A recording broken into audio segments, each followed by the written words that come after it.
Hello दोस्तों, कैसे हैं आप।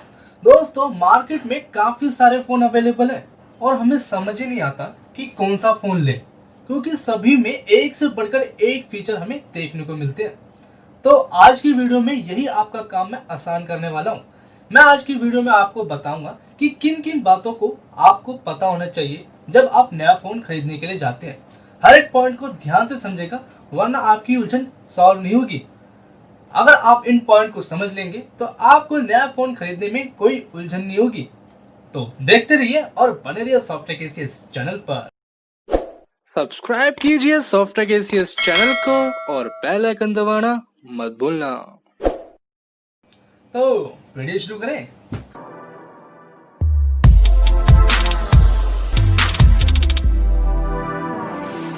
दोस्तों, कुछ बातों पर हमको सबसे पहले गौर करना होगा। जैसे यहाँ पे हमने आपके लिए 4 की पॉइंट रखे हैं जिनको हम आगे डिस्क्राइब करेंगे। जैसे पहले नंबर पर है आपका बजट कितना है। दूसरे नंबर पर है आपको पक्का इरादा करना होगा कि आपको फोन लेना है। तीसरे नंबर पर है आपका ब्रांड, जिस ब्रांड का आप फोन लेना चाहते हैं। 4 नंबर पर है स्पेसिफिकेशन और फीचर, आपको फोन के अंदर क्या क्या चाहिए। ये 4 की पॉइंट है, इसको हम आगे डिस्क्राइब करते हैं। जैसे पहले नंबर पर हम चलते हैं, आपका बजट कितना है। जब आप फोन लेने की सोचते हैं तो दिमाग में सबसे पहले अपना लास्ट बजट सेट कर लीजिए, क्योंकि अगर आपका बजट सेट नहीं होता तो आपको लगता है कि दूसरे फोन अच्छे फीचर दे रहे हैं, तो वो भी अच्छे बजट में या 1000 ज्यादा में, अच्छी 1000 कम में। तो ऐसे सोच सोच में आप कंफ्यूज ही होते रहोगे। तो मार्केट, क्योंकि सारे मार्केट में फोन लगभग 1000 ज्यादा या कम में होते हैं। अब मैं आपको एग्जांपल देता हूँ। जैसे आप सोचते हैं कि सैमसंग का M11 मॉडल मैं ले लूंगा, जो कि करीब करीब आपको 12,000 में मिलेगा। फिर आपको किसी ने बोला कि मॉडल नंबर M21 ले, जो कि आपको 14,000 का मिलेगा और काफी अच्छे फीचर दे रहा है ये M11 के कंपैरिजन में। तो आप उसके बारे में डिसाइड करने लगेंगे। फिर आप दुकान पे जाते हैं उसे लेने के लिए, तो दुकानदार बोलता है कि भाई साहब क्या कर रहे हैं आप, M21 को छोड़ के आप 31 लीजिए, ये आपको 6 GB की रैम और आपको अच्छे फीचर दे रहा है, वो भी 16,500 में। तो वहां भी आपका माइंड चेंज हो जाता है, तो आप उसे लेने की सोचते हैं।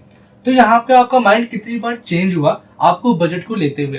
तो इसीलिए आप बार बार कंफ्यूज ना हो, इसीलिए अपना लास्ट बजट सेट कर लीजिए। तो इससे क्या होगा कि आपको टाइम मिलेगा। जैसे आपने 12,000 पहले आपने सोच रखा था, तो आपने 12,000 को लेते हुए सारे फोन को सर्च किया था कि कौन सा फोन मेरे लिए अच्छा रहेगा, लेकिन आपने लास्ट में लिया कितने का, 16,500 का। इसीलिए आप लास्ट में आपका 16,500 का बजट होता, तो आप उतने ही आप सर्च करते 16,500 का। तो इसीलिए अपना लास्ट बजट सेट करके रखिए। फिर उसके बाद और मत सोचिए कि आपको बजट बढ़ाना है या कम करना है, या बेशक उससे कम हो सकता है लेकिन उससे ज्यादा नहीं होगा। तो इसलिए अपना लास्ट बजट सेट कर लीजिए और उतने ही बजट में अपने फोन को सर्च करिए कि आपको क्या क्या फीचर चाहिए। इरादा, आपने अपने बजट सेट कर लिया है तो अपने मन में पक्का इरादा जरूर कर लीजिए कि आपको फोन लेना है। वरना ज्यादातर ऐसा होता है कि आप सोचते हैं कि मैं अगले महीने लूंगा या कोई नया फोन लॉन्च होगा तब लूंगा। ये सोचना गलत नहीं है, लेकिन हर महीने ही नए फोन लॉन्च होते हैं। तो अगर आप ऐसा सोचते ही रहेंगे तो कौन सा लोगे, ये कंफ्यूज ही होते रहोगे। तो ये आपको लास्ट तक डिसाइड नहीं होगा कि आप कौन सा फोन लोगे। इसलिए जब भी आप अपना बजट डिसाइड कर लेते हैं, उसके बाद जरूर अपना पक्का इरादा कर ले कि आपको फोन लेना ही है, और 1 महीने के अंदर ही या फिर 10 दिन में या आज ही आप पक्का डिसाइड कर लीजिए। वरना आपको कंफ्यूजन बढ़ती जाएगी और आप फोन नहीं ले पाएंगे अपने मन मुताबिक। अब जब आपका पक्का इरादा हो जाए तो दोस्तों, आप में से काफी सोचते होंगे कि ब्रांड से हमें कोई फर्क नहीं पड़ता, क्योंकि हमें अच्छा फीचर या प्राइस मिल जाए, बस इतना ही हमको चाहिए। तो दोस्तों, मैं आपको बता दूं कि आप लंबे समय तक फोन को यूज कर पाओ, ऐसे आपको मैं चीजें बताने वाला हूँ, ऐसे टिप्स देने वाला हूँ, और आपको फर्क नहीं पड़ता तो मेरी बातों पर ध्यान दो। अगर काम की ना लगे तो कमेंट में जरूर बताना। तो दोस्तों, ब्रांड मैंने इसलिए लिया क्योंकि यहाँ हमें 2 चीजें देखनी है। पहला, फोन में हमें अच्छे फीचर मिले। दूसरा, ब्रांड में अच्छी सर्विस हमें प्रोवाइड करे, क्योंकि जो चीज बनती है वो कभी ना कभी खराब भी होती है। तो ऐसे में आप क्या करेंगे कि जो चीज आपकी मान लो प्रॉब्लम आती है आपके फोन के अंदर, या आपके अंदर फोन में आपने खरीदा फोन, उसके कुछ ही देर में आप प्रॉब्लम आ गई, तो आप सर्विस सेंटर उसका ढूंढोगे, और वो आप जिस ब्रांड का आपने सर्विस सेंटर देखा वो आपसे काफी दूर है, आपके आसपास जहां आप रहते हैं वहां से आप काफी दूर है, तो वहां तक आप जाओगे और फिर वहां से वापस आओगे। जो आपका जाने और आने में जो खर्चा हुआ, और ये गलती से 4 से 5 बार और हो गया, तो जो आपका टोटल खर्चा होगा, इतने बजट में तो आप अपने फोन के लिए और बजट बढ़ा सकते थे, जिससे आपको और अच्छा फोन मिल सकता था। तो ये इनडायरेक्टली आपके फोन के ऊपर ही खर्च हुआ। इसीलिए जो आपके पास में सर्विस सेंटर हो उस ब्रांड को कंसीडर करिए, और नया फोन खरीदने के लिए अपने पास के सर्विस सेंटर को जानिए। अब दोस्तों मेन पॉइंट पर आते हैं, फीचर और स्पेसिफिकेशन जो सबसे ज्यादा आपको कंफ्यूज करते हैं। दोस्तों स्पेसिफिकेशन आपके बजट के ऊपर भी डिसाइड करता है। तो मैं यहाँ मिनिमम ये लेके चल रहा हूँ कि आपका बजट कम से कम 10,000 का है। अगर आपका बजट इससे कम है तो नीचे कमेंट में जरूर बताएं, मैं आपको उस पर भी वीडियो बनाकर बताऊंगा। अभी आपका मिनिमम लेके बजट 10,000 लेके चल रहा हूँ। दोस्तों यहाँ अलग अलग यूजर के हिसाब से अलग अलग फोन चाहिए। जैसे यंगर्स के लिए गेमिंग और सर्फिंग ज्यादा करते हैं तो उनको ज्यादा स्पेसिफिकेशन चाहिए, और जो थोड़े सीनियर्स हैं उनको कम स्पेसिफिकेशन वाले फोन भी चलेंगे। दोस्तों ऐसा नहीं है कि जो सीनियर्स हैं वो भी ज्यादा फोन यूज करते हैं, तो हम मेनली इनको दो कैटेगरी में बांटेंगे, हाई एंड यूजर और lower user. High and user वो होंगे जो ज्यादा जिनको स्पेसिफिकेशन चाहिए, और लोअर यूजर जिनको कम स्पेसिफिकेशन वाले फोन चाहिए, जिनका कम यूज होता है फोन के प्रति। तो आइए हम आपको दिखाते हैं कि हाई एंड यूजर में कम से कम हमें क्या चाहिए और लोअर यूजर में हमें कम से कम क्या चाहिए। दोस्तों यहाँ बैटरी को सबसे फर्स्ट प्रायोरिटी में रखना, क्योंकि वो एक तरह से जान है आपके फोन की। अगर फोन ही नहीं चलेगा तो बाकी चीजें किसी काम की नहीं होंगी। तो हाई एंड यूजर को कम से कम 4000 mAh और लोअर यूजर 2500 mAh हो। रैम हाई एंड यूजर के लिए कम से कम 4 GB से 6 GB के बीच हो, और लोअर यूजर 2 GB। प्रोसेसर की बात करें तो काफी सारे प्रोसेसर आ रहे हैं, जैसे मीडियाटेक, स्नैपड्रैगन, एक्सिनोस, और उसमें ऑक्टा कोर, क्वाड कोर। तो कंफ्यूज मत होइए, आपको बस ध्यान देना है प्रोसेसिंग स्पीड पर, जो गीगाहर्ट्ज में डिफाइन किया जाता है। जितना ज्यादा गीगाहर्ट्ज का नंबर होगा उतना अच्छा प्रोसेसिंग स्पीड आपको देखने को मिलेगी। तो हाइट यूजर के लिए आप 2 गीगाहर्ट्ज से ज्यादा प्रोसेसिंग स्पीड को कंसिडर कीजिए, और लोअर यूजर के लिए लगभग सब चल जाएगा जो कंपनी दे रही है। और मेनली गेमर्स के लिए जीपीयू भी देखना होता है, तो गेमर्स के लिए ये लिस्ट है, इन सब पर आप कंसिडर कर सकते हैं।